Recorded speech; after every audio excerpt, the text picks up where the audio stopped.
Jammu Kashmir national عوامی party برطانیہ برام کے سیکرٹری جنرل مظہر رضا سے گزارش کروں گا کہ وہ آئیں اور اپنے خیالات کا اظہار کریں. جناب مظہر رضا.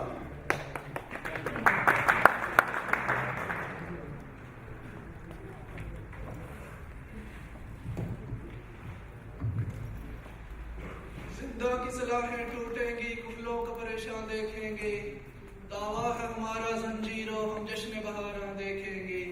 کیا ڈر ہے جو نور کی چاہت میں ہم کو بھی شب غم کھا جائے. کچھ لوگ تو ایسے ہوں گے جو صبح درخشاں دیکھیں گے. اسٹیج پہ بیٹھے ہوئے مہمان خصوصی دیگر قائدین اور حال میں موجود تمام انقلابی ساتھیوں کو میرا سلام پہنچے. دوستو، آج کی یہ بزم، آج کی محفل ہمیں اس عظیم انقلابی قائد حضرت مقبول بٹ کی یاد دلاتی ہے کہ جس نے ایک خواب دیکھا تھا. وہ خواب تھا کشمیر کی قومی آزادی کا. وہ خواب تھا کشمیر میں غیر طبقاتی سماج کے قیام کا. اور اسی خواب کی تکمیل کے لیے ہمارے محبوب قائد حضرت مقبول بٹ نے اپنا جان کا نذرانہ پیش کیا اور رہتی دنیا تک امر ہو گیا. اور اس نے باور کروایا کہ اگر مقصد اتنا عظیم ہوگا، اگر مقصد جتنا عظیم ہوگا اور خواب جتنا مقدس ہوگا، قربانی بھی اتنی ہی بڑی دینا پڑے گی. اور اسی قربانی کا تسلسل تھا کہ 1990 کے اندر ہمارے قائد گلماز بٹ کی قیادت میں نیشنل اسٹوڈنٹ فیڈریشن نے چکوٹھی کے مقام پر سیز فائر لائن کو اپنے پیروں تلے روند کے یہ ثابت کیا کہ نیشنل اسٹوڈنٹ فیڈریشن ہی وہ واحد طلبہ تنظیم ہے جو حضرت مقبول بٹ کے نظریے پہ پوری طرح کاربند ہے.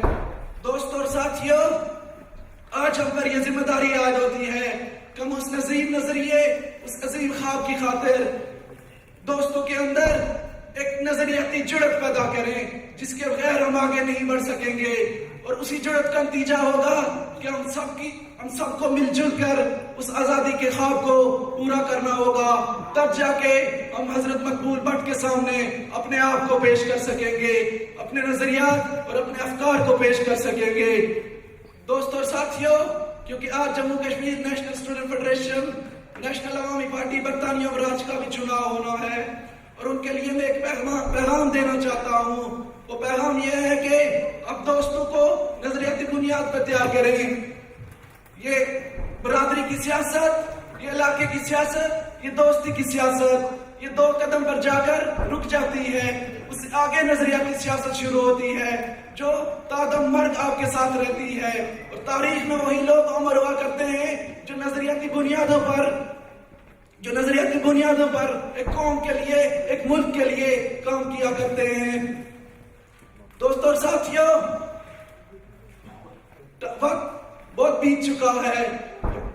حال میں موجود بہت لوگ یہاں سٹیج پر آنا چاہتے ہیں، اس لیے میں اپنی تقریر کو مختصر کرتے ہوئے تمام ساتھیوں سے اجازت چاہتا ہوں، اس امید کے ساتھ کہ آخری فتح حق کی ہوگی، سچ کی ہوگی، سچے جذبوں کی قسم آخری فتح ہماری ہوگی. بہت شکریہ.